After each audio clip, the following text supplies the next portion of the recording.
Hey guys, welcome back. It's your favorite Gimp with a Limp, and I'm here with a quick one for you, letting you know about a game that is coming up from Thin Red Line Games. Now, they've done some real big titles out there.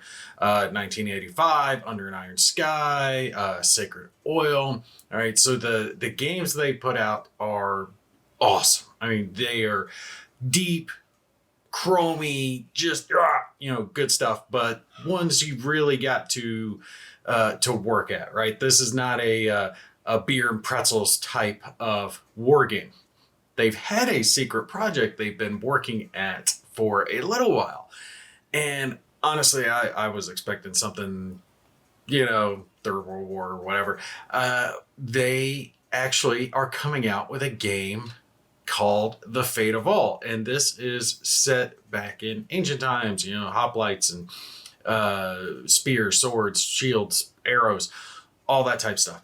And I'm like, okay, this is awesome. I'm definitely intrigued. And not to mention, they've got a couple of different types of combat. Now, there's not a whole lot of information about it yet, but you can email them to say, hey, I want a copy. That way, at least they've got some base figures, because they don't do a huge print run, right? These guys, I think they did 500 first time, if I remember right, on 1985. I think they did maybe 1,000. Like, not a huge number of copies are going to be made. So if you want one, you need to let them know now. You get that information out there. That way you get your name down for one before they get these made. So this is a quick blog, the Without War blog, and it's talking about time to lift the curtain. So they actually reveal a picture of it. This is the Fate of All Alexander campaign against the Achaemenid Empire, 334 to 331 BC. Really cool stuff. And it says it is loosely inspired by SPI's The Conquerors. It is a operational and tactical, and that's what I was saying. It's got two different types of combat, covering the first 4 years of the campaign led by Alexander the Great against the empire of Darius III.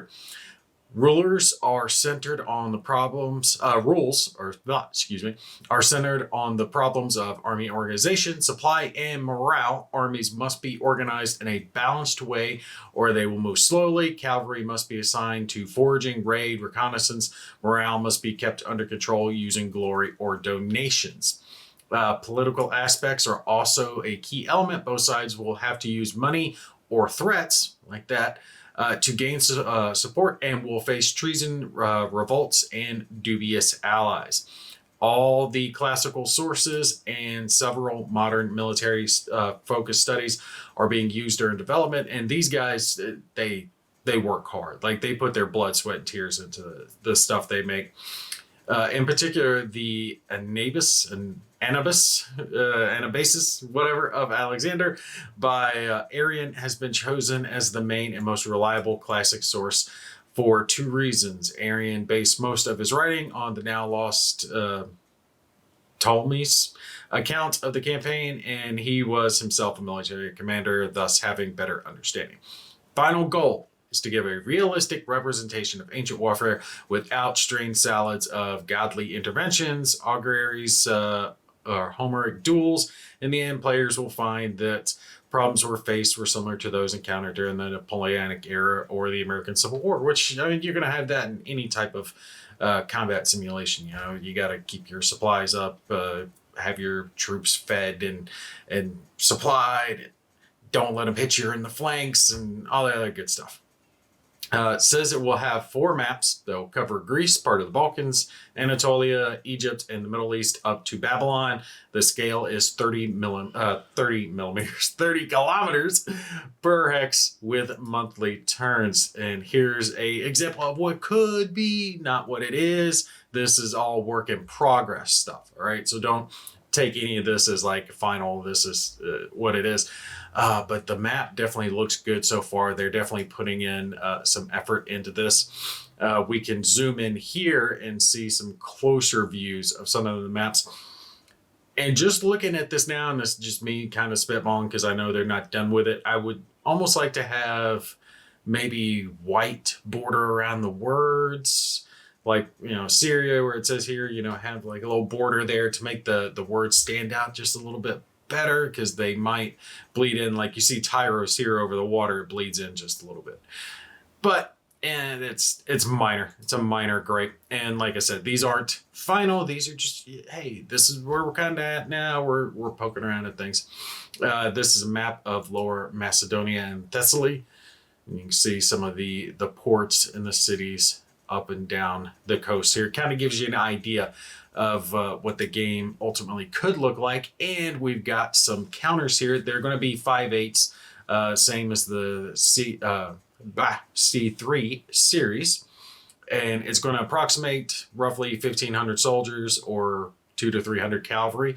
And commanders and naval forces are also going to be in this as well. So here we go. You can see some immortals, cataphract, Agranian, if I'm saying that right. Some cavalry. I'm not sure what the numbers stand for. Let's see. Looking at this is cavalry. That's infantry. That's a phalanx. I was thinking maybe the white number could be movement, but it can't be movement because cavalry would move faster than that. You would think they would move faster than infantry.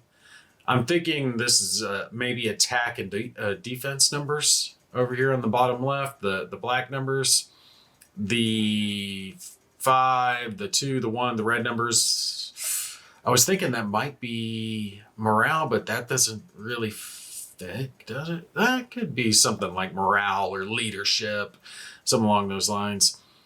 Yeah.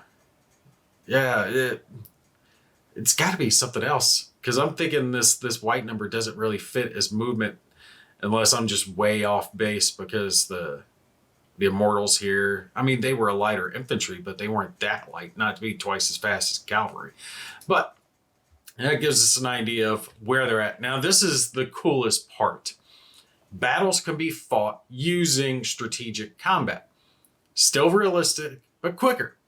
Or to their full extent, using tactical rules and map. Probably the best choice for a decisive battle. So, see if we can pull this up. Look here. This is a tactical map. So they'll have just flat out map that you would have off to the side, and you would go have your battle and actually lay out individual troops and do the maneuvering and the tactical stuff, right? So kind of like the and now I'm brain farting, the Great Battles of History series. If you like those, similar type combat is what I'm anticipating. And I like how they're giving you that choice, right? If you just want to have the big strategic battling over Greece and all the different, city states and all that good stuff, you can do that. Alexander goes out, fights Darius, does the awesomeness. Or if you want to get into the nitty gritty and really fight out the battles, you transfer it over to this map and get stuck into it. So I like how they're giving the player the choice. It's going to be really cool to see how that goes. For me personally, if I were playing this, I would probably do something like, if it's a smaller battle, just a small couple counters or something, have them just do the strategic thing. But if it's a bigger force fighting over something like a victory point or something like that, where the victory matters much more, then you bring it down to the tactical map and actually wage the battle and see who wins. And also really cool seeing this here at the bottom. But last but not least, they are including solitaire rules for playing the full campaign, as the Macedonian player will be included. So yay, awesome. Cost, no idea yet. I'm telling you now, I would anticipate probably 150 at a minimum. Their games are good. They have a lot of stuff in them. And like I said, I hope they don't take this wrong way, but they're more of the boutique of war game companies, right? They're making the fine handcrafted war game, right? They're carving it out by hand. Just a couple of guys usually working on it. And what I mean by all that is it's a passion project, right? So these guys, they work hard. They're doing the best they can.